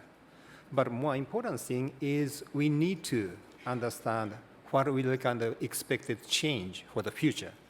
And now members of here just refer to digital kind of thing, or in our area of finance, it's kind of fintech kind of thing. That really creates the change of the business model. And we have a current set of regulations which used to best fit for the brick and mortar, very old-fashioned structure of businesses. So how to take into account the development of the new technology, which really create kind of new, sometimes new normal things, sometimes new business model things, which you are leading for the future. Take into account those things in advance so that we will not make any bottleneck situation for the future. That's a very important thing, which we have been discussing with business leaders as well as the regulators and also government. So I'm very much clear that we share those views with government already. Thank you. Jaime, can I ask you to speak something? Thank you very much, Doris, and thank you to all the delegates for thinking these issues through and sharing them with us. Let me just pick up from three. I think all the points are very valid and of great concern to all of us. Maybe starting with our friend from Peru, I thought you brought out a very interesting point that actually is underdeveloped within the APEC umbrella, which is linkages across the Pacific. Although we're a Pacific-based organization, the relationships tend to be north-south and within our own spheres of influence. In the case of Latin America, there's a great deal happening within Latin America and certainly up north with the United States. But the cross-border across the Pacific tends to be less. I think you make a very good point. Obviously, you push for Peru to be a bridge, but I think all of us have to make more of an effort in linking up the Latin American continent to Asia, and I think it is less developed. And I think that's a great point. To our friend from China, you talked about entrepreneurship as a way of going against the trend in unemployment and the slowdown in economies. I think what's beautiful about entrepreneurship is they reinvent industries. And as industries shift these days, there is a need for people to keep reinventing that space and creating new forums for employment and new products and services. That needs a lot of support. It starts even with education. Our education in the Philippines, in general, does not encourage entrepreneurship. It encourages managers who then become very able in running things, but less in inventing things. I think for all of us within the APEC umbrella to help out the ecosystem that encourages entrepreneurship is a very valid suggestion. And certainly a great deal of effort has been made by our chair this year in encouraging an SME conference of which entrepreneurship is a big component of it. And finally, our friend from the Philippines, Mr. Montero, I think this whole mismatch between education and employment is a very real one. I think it's not only in our country, where I think the mismatch is great. I think it also is an issue across all APEC countries. There is a portion in time now when graduates are coming out of schools and then having, in many cases, to be retrained for the employment field. In the Philippines, and I'm sure we're a proxy for some other countries, there are a lot of people who never make it to college. They leave high school and then don't have yet the skill set. There's a great need to start matching up a fast-changing industry structure with the employment field, with the education field, which tends to be slower to develop. There is a role for the private sector, I believe, and certainly one for ABAC, to create more of a linkage between industry and the education sector rather than have them as two disparate units. But I think your point is also valid. Thank you, Ms. Chair, for the opportunity. Thank you, Jaime. Then I'm going to ask Deb Close from Canada, and then after that I'm going to ask Alan Zeman to say a few words. Thank you, Chair. First of all, I want to tell you all, I want to thank you. What great thinking. And very impressive group of people. And I'm sure you're representing your colleagues as well, so very well done. A couple points that you raised that I wanted to comment on regarding, first of all, Ruth, when you talked about innovation and how important that was, we also in ABAC, and a couple of you mentioned the fact that the economic growth is slowing. And I truly believe that innovation, and we all believe in ABAC, that innovation is going to be a key factor in continuing to accelerate growth. And we're very focused on that, and we have a number of initiatives, especially related to the MSME sector, related to innovation and how we foster innovation. And we're going to be talking about more of those over the course of the next couple days. My own background, actually, I worked in high-tech startups, 2 of them. So I know how important innovation is, and also what it is to be an MSME and to cross that chasm into from an idea to profit. So I encourage you for thinking that way, and also encourage you to, I think that the fact of not being afraid and to take a chance and to be courageous is an important part of a successful MSME, and also in the innovation field. Another factor also, Alexis, I'm also from Canada. And you talked about sustainable development, and I was really encouraged by the fact that you talked about whole government solutions. That is so important, and a little bit of an editorial here, because I also come from the energy industry. So the fact that, you know, we have to get the balance right, and that's why whole government solutions are so important. Energy improves people's lives. And sometimes, especially in developed economies, we think that we absolutely focusing on the environment is the right thing to do. We need to do that. We need sustainable development. On the other hand, what right do developed economies have to tell undeveloped or developing economies that they have no access to energy? So we have to get the balance right between protecting the environment and supplying energy to a needy world. So I was very encouraged that it is a combination of, as you said, trade policy, environmental regulation, and you mentioned specifically the elimination of tariffs on environmental goods. Very important, but the whole government solution is extremely important. Thank you. Thank you. Alan?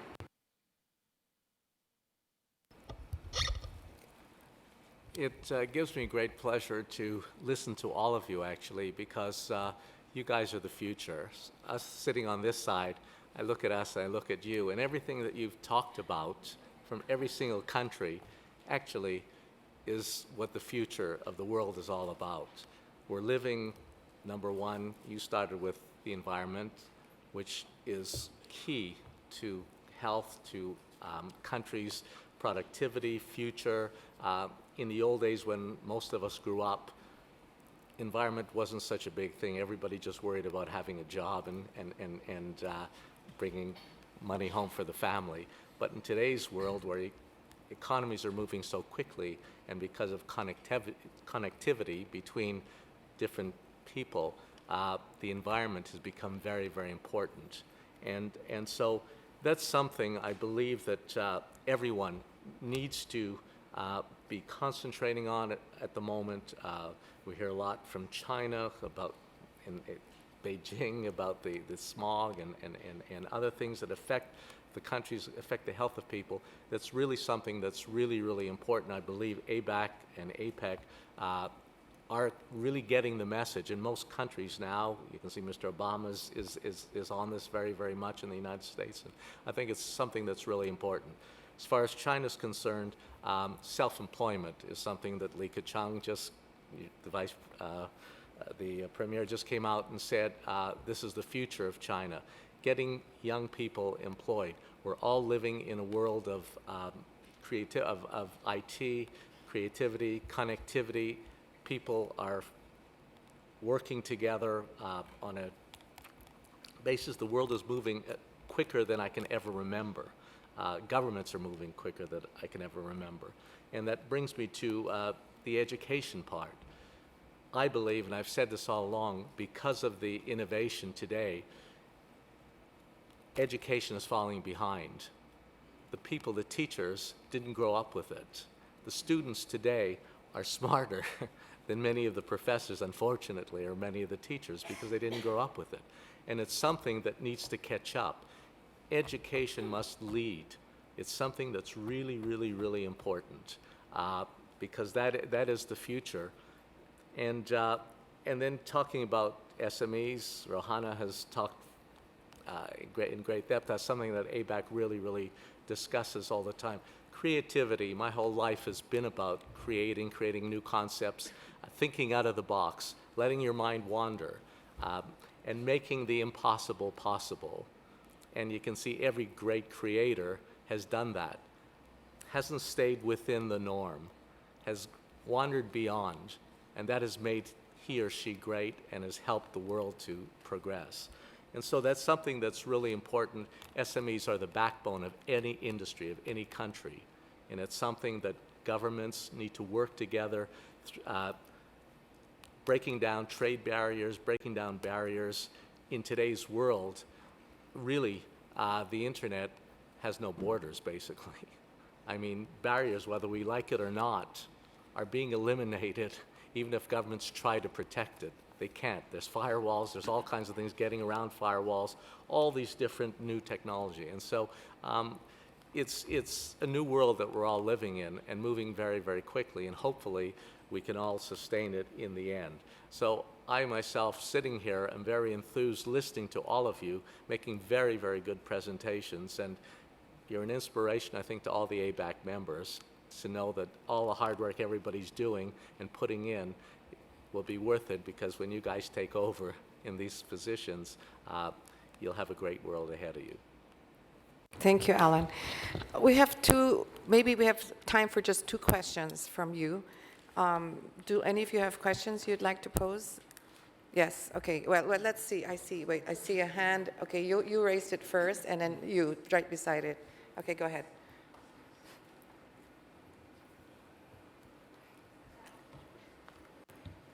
Good afternoon. I am Pauline Gayranod from the Philippines. Innovations are a commodity in these times, and colleges and universities are their primary incubators. Young people like myself are perennially on the lookout for the next best idea, one for which there is an existing market that can be revolutionized, or one for which a new market can be created. What does ABAC recommend as specific initiatives that colleges and universities should undertake in order to facilitate the development of a young population who can contribute greatly to innovation in the Asia-Pacific region?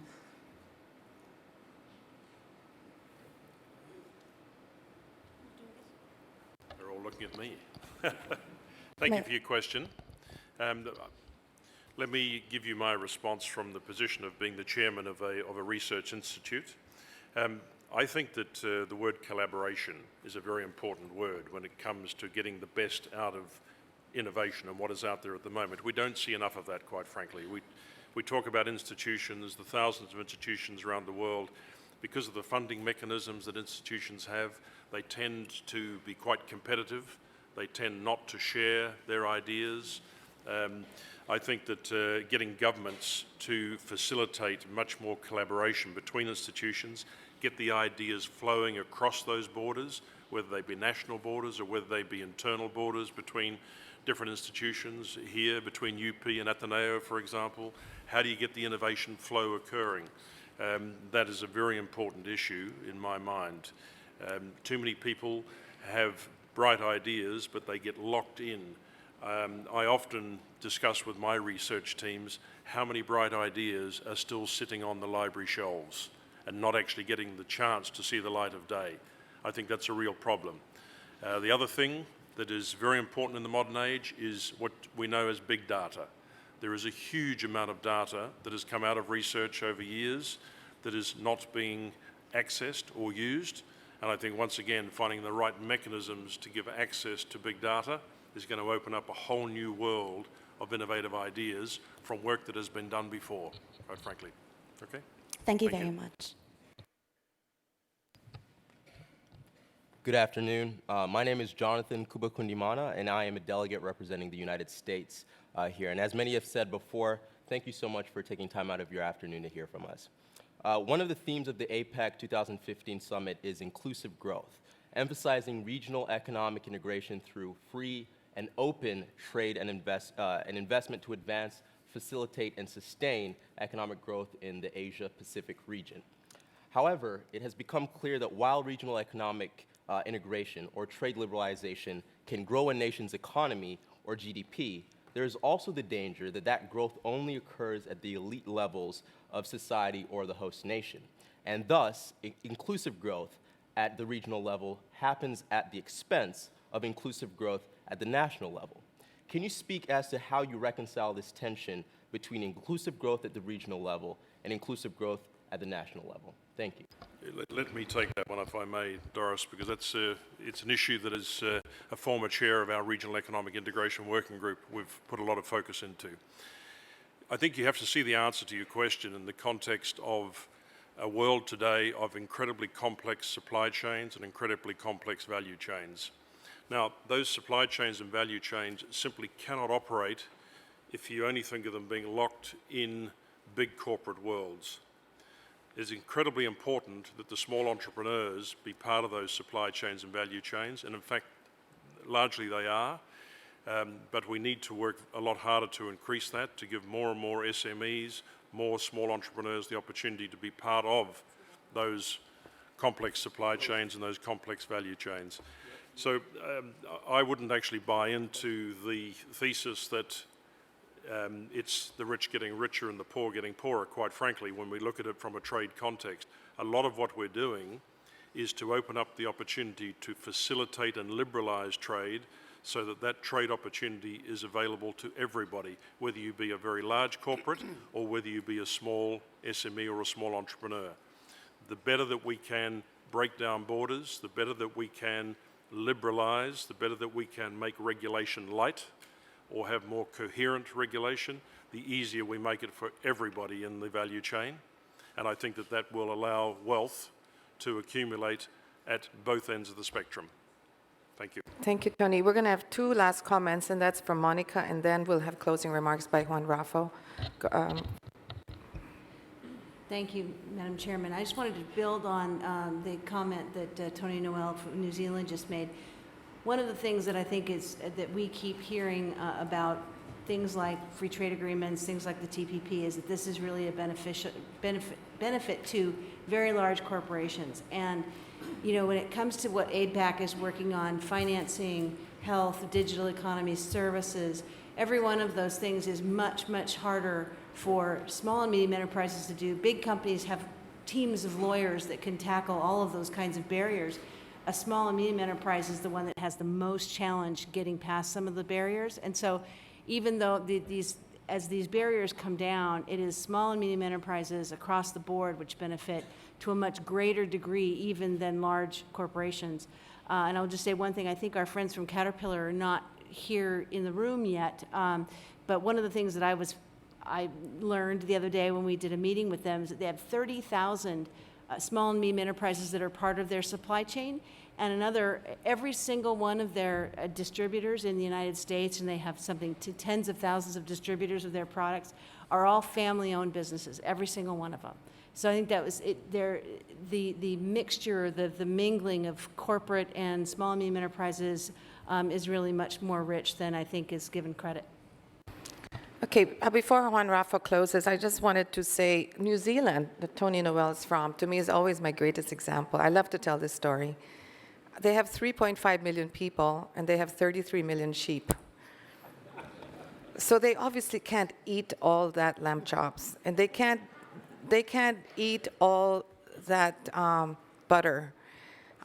They also have an amazing agricultural industry, so they can't drink all that wine, and they can't actually be able to consume everything they produce, including the kiwi fruit. I think they've been an amazing economy because they're so good at branding.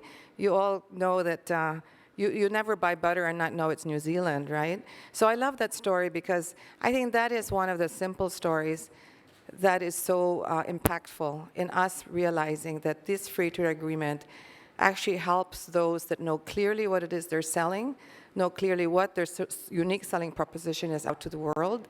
It's branding that and making sure the world buys it.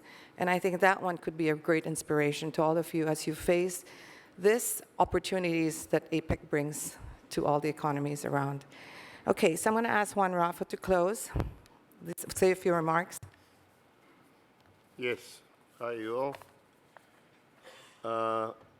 We acknowledge the importance of APEC Voices of the Future, providing young leaders from the Asia-Pacific region a unique opportunity to participate in a forum such as this, and in the APEC meetings, the SME Summit and the APEC CEO Summit and cultural events. This allows all of us to have some important dialogues with top policymakers and also to establish links to classrooms, communities of the region, and as a tool to foster cooperation and prosperity. The program provides leaders of tomorrow the opportunity to learn and understand the workings of APEC, learning about regional and international trade, as well as a chance to build a network for young leaders to embrace their cultural differences and to realize existing opportunities. We should understand that beyond trade facilitation, business mobility, and the flow of goods and services, APEC's real richness lies in its diversity. Voices of the Future plays a vital role interconnecting the future leaders of the Asia-Pacific, developing bonds of friendship and cooperation at an early age. In the specific case of Peru, there has been a participation of young Peruvians at the APEC Summit since 2004, and APEC Peru has decisively supported this participation. There has been local support of San Ignacio de Loyola University, which helped in the organization of the program during APEC Peru 2008, and 2016 will be no exception. They are already developing new ideas and messages for the incoming year. The hope of our future lies in the vitality and wisdom of the young. That's why APEC, during Peru's chairmanship, will encourage and support APEC's work regarding this program, assuring that it continues as an independent and self-sustaining young leadership and educational diplomacy program within the APEC process.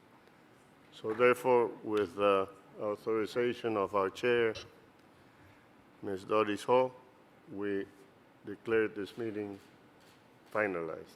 Thank you very much. Thank you very much.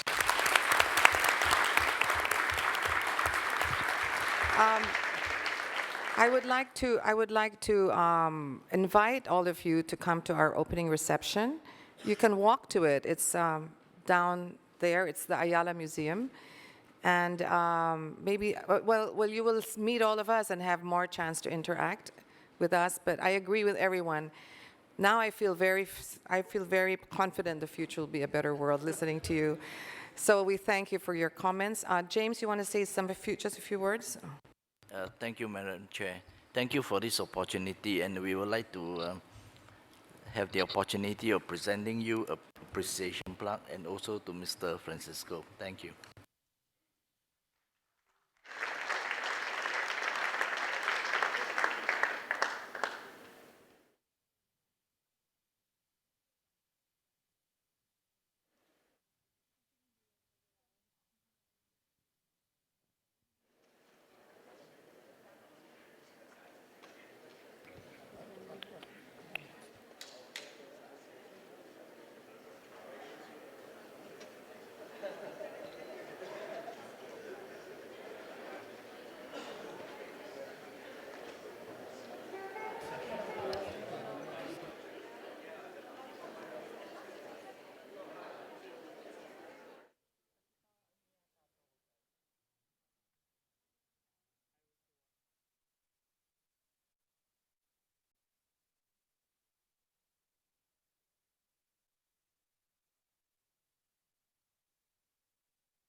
Can I have Jonathan and Wei Yan please come to the forward? Jonathan and Wei Yan, thank you.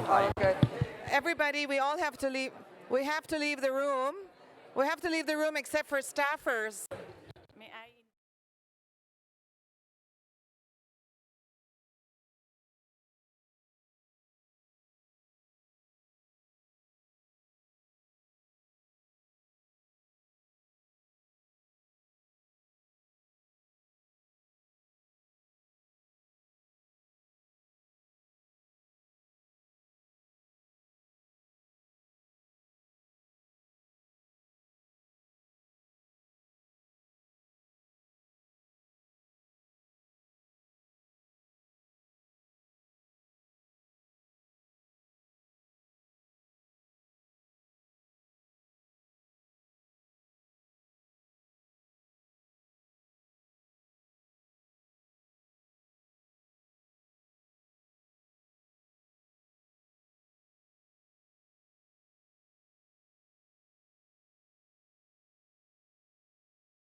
this week, they were forced to hire drivers from all over the Philippines. So that explains why sometimes you might experience an extended tour of parts of Metro Manila, but don't worry, you're in safe hands, and you just try to make the most out of those extended tours. We apologize for that long trip from the airport, but I hope other than that, everyone's okay? No problems, no worries? Okay, perfect. Now, insofar as transportation support is concerned, since we're in this topic, again, I reiterate, each ABAC economy will be assigned 2 vehicles each. And we leave it up to the ABAC economy to determine how those vehicles will be used. May I request someone from the Secretariat to kindly call in the volunteers, the liaison officers. Please request them to come in. Now, what we've done is to assign 1 liaison officer for each ABAC economy. I trust that you have the telephone number of your liaison officer. And if you don't, kindly approach Gia. She'll be coming back, so you can get your lifeline. You can get the telephone number of your liaison officer, and for whatever requirements you might have in the coming days, for as long as they are legal, they will help you. So if you need transportation, please let them know. If you need help finding a good place to eat, and please let them know. Now,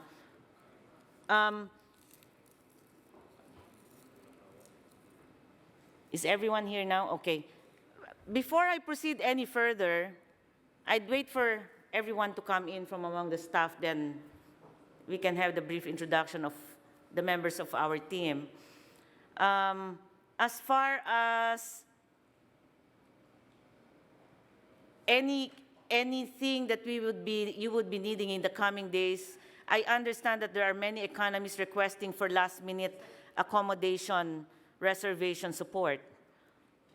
It's really difficult at this time to get hotels. That's why we've encouraged you way back in August to make the reservations early. But still, if you have problems, because there are last-minute arrivals, please approach Chayong, Rosario Rodriguez. She'll be joining us shortly.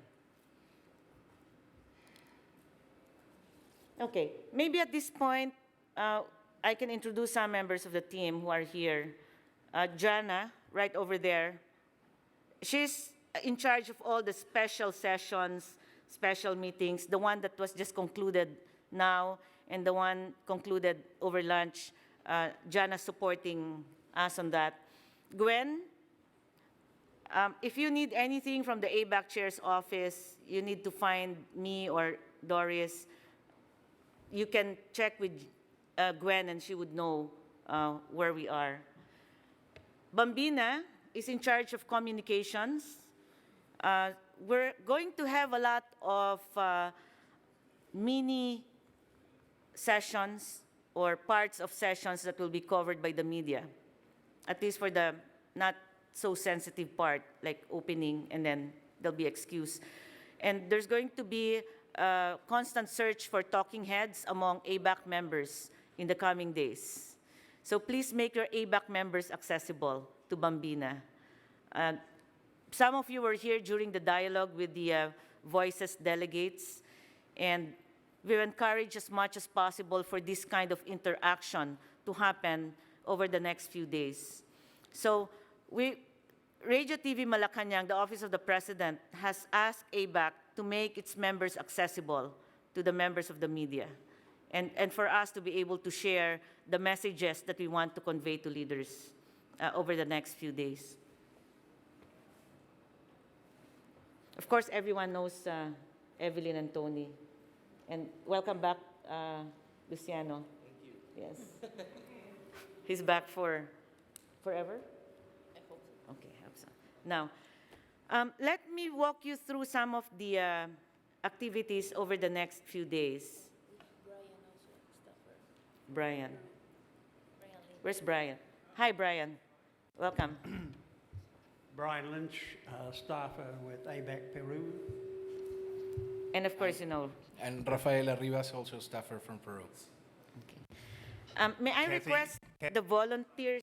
Kathy, I'd like to say that Brian Lynch is the finest New Zealand Peruvian I know. Thank you for that. May I request the liaison officers to kindly stand up and be recognized? These are the fine men and gentle women who will be supporting you all throughout the next 7 days. So each one of them is assigned a particular economy. If you don't have the number of your liaison officer, please approach Gia. Gia, please stand up. That's Gia. She would have the contact details of all the liaison officers. Thank you, ladies and gentlemen.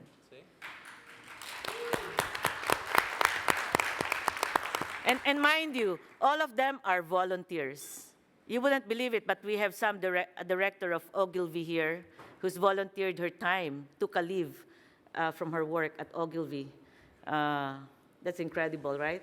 And a couple of more of them actually who's taken leave from their work to be able to help us in this big hosting event.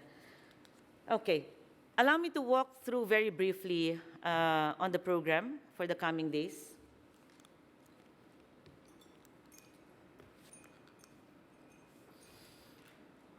Okay, we're done with a special lunch today. It was a very well-attended luncheon, more than what we expected in terms of turnout. We're having another one tomorrow.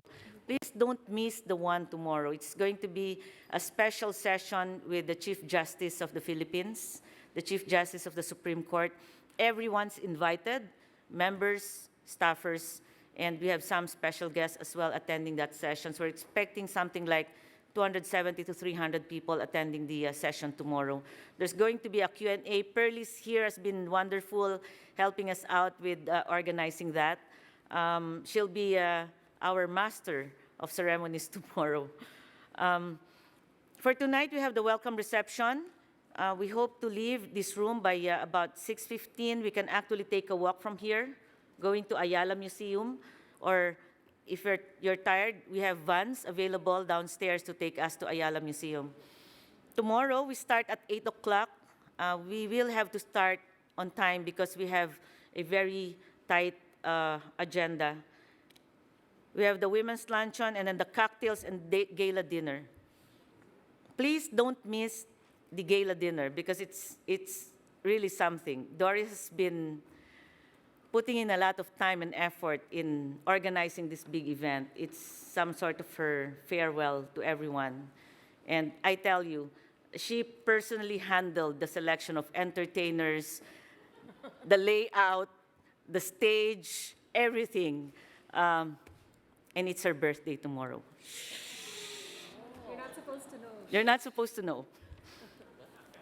Okay, so, but it's going to be very exciting. And we promise to end by 9:30. On the 15th, of course, we have our working group sessions. And then at 1600, we have the small group planning sessions. I will walk you very briefly through the themes and at least part of the discussion at the chair's meeting this afternoon. We will have a closing gala at Green Sun on November 15. This one promises to be a very exciting event as well. We're bringing back Gary Valenciano. For those of you who were with them in 2013, and we heard everyone enjoyed that, we're bringing back Gary Valenciano and a couple of other artists to entertain everyone once again.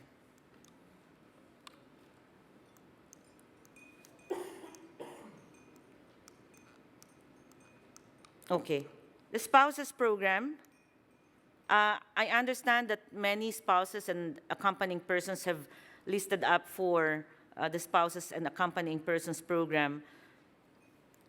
On the 15th, it's an out-of-town trip to San Fernando, Pampanga. It's about an hour and a half ride from Makati. It's going to be a heritage tour in Pampanga. November 16, shopping around town. It's a free and easy day. We're making available vehicles for your spouses or accompanying persons to join. We're bringing them to Green Hills if they want to go there, and some antique shops in Reposo. 17, this is going to be quite exciting, a taste of old Manila to orient everyone about Philippine history, culture, and also shopping it will not be fun if there's no shopping, so there's going to be shopping as well. On the 18th, there's going to be a tour of museums and the Presidential Palace in Malacanang. Now, for this last one, 18 November, in case your spouses or accompanying persons are interested, we would need to get the identification page of the passport, the name. Please forward this information to Alicia de Sagon. If you can't find her, Gwen or Gia will help you out. But we need to get the passport page, the identification page, as soon as possible. For the paperless meeting, I'd like to invite Tony to talk about this big donation from Huawei and the plans for paperless meeting. Tony, please. Thank you, Kathy. Well, we're not quite paperless yet, but there will be less paper distributed during this meeting. But we're getting there.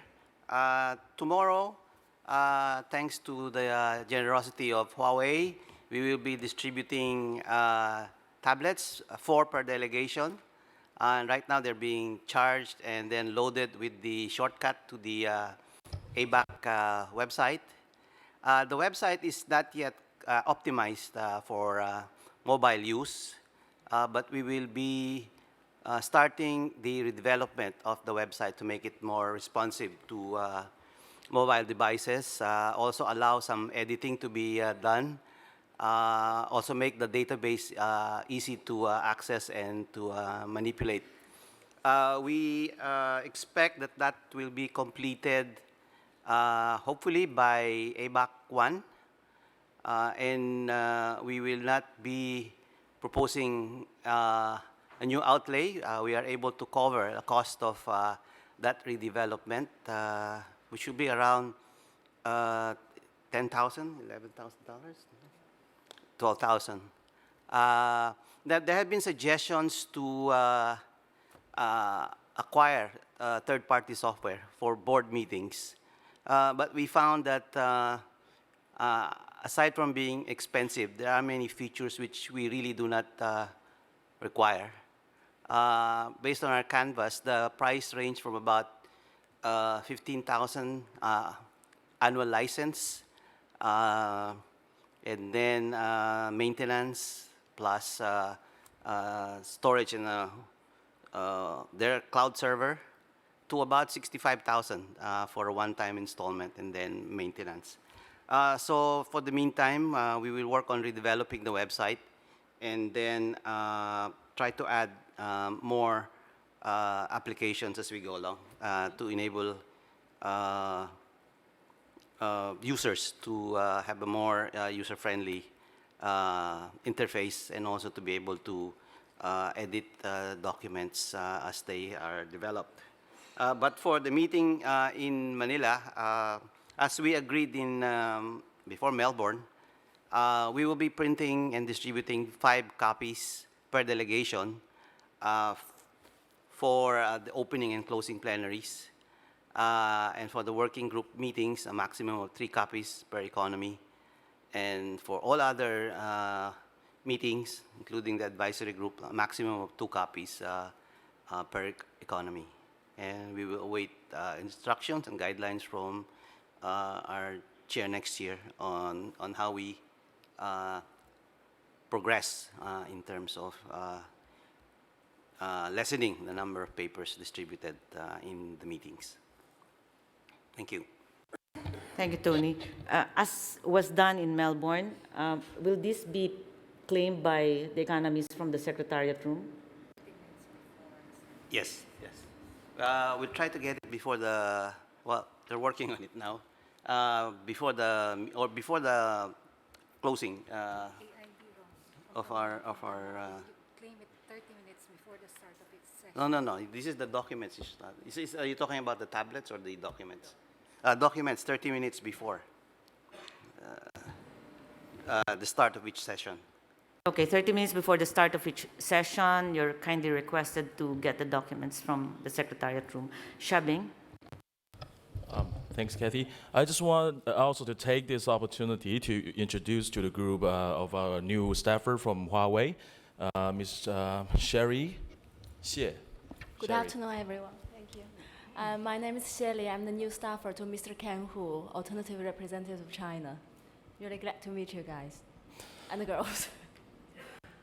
And we're happy to be contributing to this very important initiative, and we'll look forward to our newest edition of the APEC China, Huawei, and we hopefully to work closely with the rest of you, especially with our host next year, Peru. Thank you. Thank you. Welcome, Sherry. I think we should all be grateful to Huawei for this great contribution. It's a tangible step towards realizing this paperless meeting goal. I think for as long as we don't do anything, it will only just remain a goal. But at least with these tablets now being turned over, there's something tangible being done towards achieving that. So thank you once again, and welcome, Sherry. At this point, unless there are other questions about the paperless meeting, I'd like to jump into the dialogue with the leader scenario. If I may have the next presentation, please.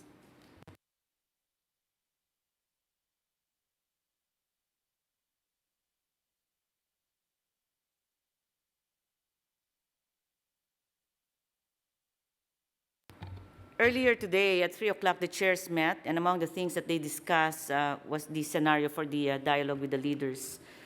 This is where the dialogue will be held. It's at the Philippine International Convention Center, November 18, 3 o'clock to 4:15 in the afternoon.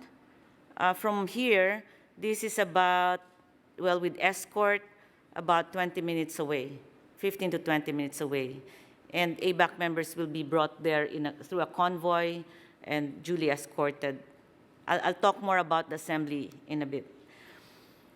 So all of the ABAC members will be coming from, I would assume, Shangri-La.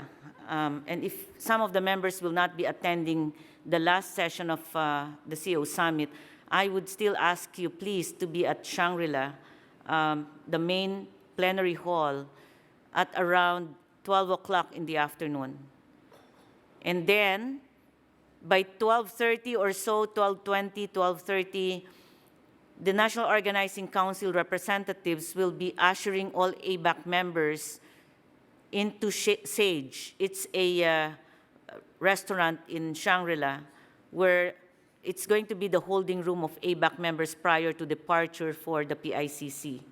So again, I would request all ABAC members to be at Shangri-La by 12 o'clock in the afternoon, and then by 12:20 to 12:30, everyone will be ushered by National Organizing Council members, staffers, and us to Sage, also at Shangri-La. And then at around 12:30 in the afternoon, everyone will be escorted outside through a dedicated exit. All the security checks will be done at the Sage.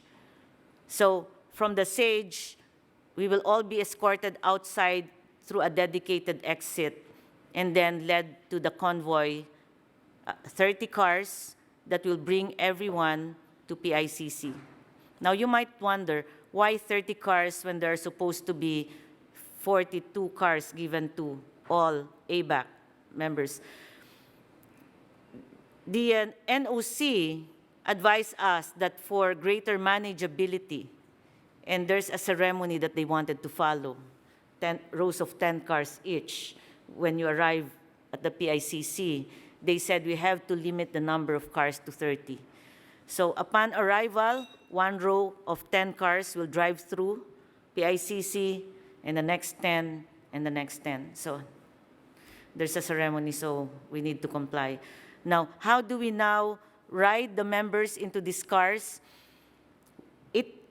We will have to ride everyone alphabetically, from letter A down to letter V.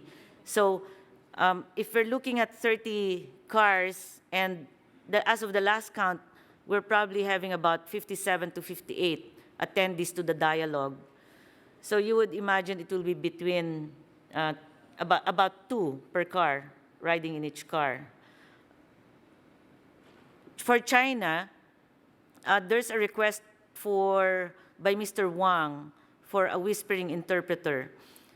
We've requested NOC and they agreed, but since plenary would have a simultaneous interpretation service, the whispering interpreter will be led to the breakout room and not into the plenary. So that's the only request we've received so far as WI is concerned. So again, from the SAGE, we expect to leave at 12:30 to 12:45, arrive at PICC at 1 o'clock.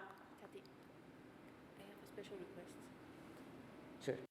Yeah, Mr. Rafa will be with Tony Tan at the closing reception of the CEO Summit, so they also need some kind of special arrangements. Yes.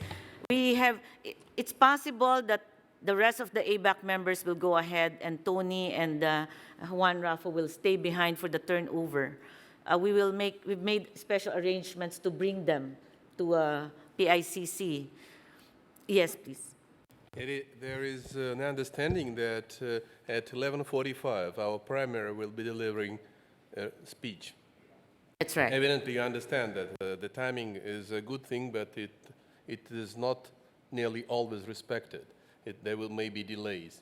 Evidently, 2 our members who will be present there, they can't leave the hall when the primary is speaking. So may they also be included in this special treatment escort so that not to repeat the mistake that happened in China? Yes. In fact, this is the ideal scenario that we're presenting in terms of ushering the ABAC members out by a certain time. But if there are still leaders speaking there, ABAC members cannot leave that hall. So that is, of course, part of the plan that we have. This is the ideal scenario. Now, if there's any ABAC member who has to remain there, such as Tony and Juan Rafa, we've made arrangements to bring them to PICC by special escort and to catch up with the rest of the group. So again, going back to this, they leave ideally at about 12:30 to 12:45. They reach PICC 1 o'clock to 1:05. By that time, ABAC members would not have taken the lunch yet. So we've made arrangements for food to be served at the mezzanine of PICC 1 o'clock in the afternoon. So there's going to be lunch served there, after which, at around 2 o'clock, President Aquino will arrive, and then the ABAC members now will be ushered to the lobby of the reception hall. Originally, there was a plan to call in each ABAC economy members and introduce them to the president. But we might not have the time for that, anticipating delays in the end of the CEO Summit. So what we have done right now is have a group introduction. So when the president arrives, all ABAC members will be ushered into the reception hall lobby. Doris introduces everyone in general. Then a photo op will be taken. That should end around 2:10, 2:15. And then President Aquino goes to the main lobby of the PICC to welcome the leaders one by one. Now, we are assuming that everything will end by 2:50 in the afternoon, the welcome of all the leaders. And then they will have a walk to the reception hall where the ABAC members will be waiting. The facilitators will be waiting right outside the reception hall. And when they see the respective leaders coming in, they are to approach them and lead them inside and into their seats inside the reception hall. So the way the room will be arranged will be such that, I think this was also done last year, you have the leaders in one row and the ABAC members across them in 3 rows. Troika will be at the center of both sides. So the leaders will have the Troika at the middle. As far as ABAC is concerned, the front row will be the facilitators and the Troika at the middle. and then you have 2 other rows at the back. There is going to be a 15-minute plenary session with the President welcoming everyone, and then Doris rendering her report for about 9 minutes, and then the President responding and thanking everyone and inviting everyone to go to their respective breakout rooms. The breakout rooms are located adjacent to the reception hall. So it takes about 10 steps to get to the respective breakout rooms. And then after the plenary, they go to the breakout session. There's going to be a 1-hour dialogue. And then the intention is the moderator welcomes everyone, the leaders and everyone else in that group. And then there was a suggestion, and I think in principle this was agreed upon during the chair's meeting, that it's going to be more relaxed and not the type wherein you have questions being presented to the leaders and the leaders responding by reading a statement. So Doris is proposing that these sessions be more relaxed, be more informal, be conversational in nature. What we've done is we've shared the themes proposed by the different working groups. So the economists now have more or less an idea as to the themes, and they're all preparing for that. Now, we have identified or clustered the themes into these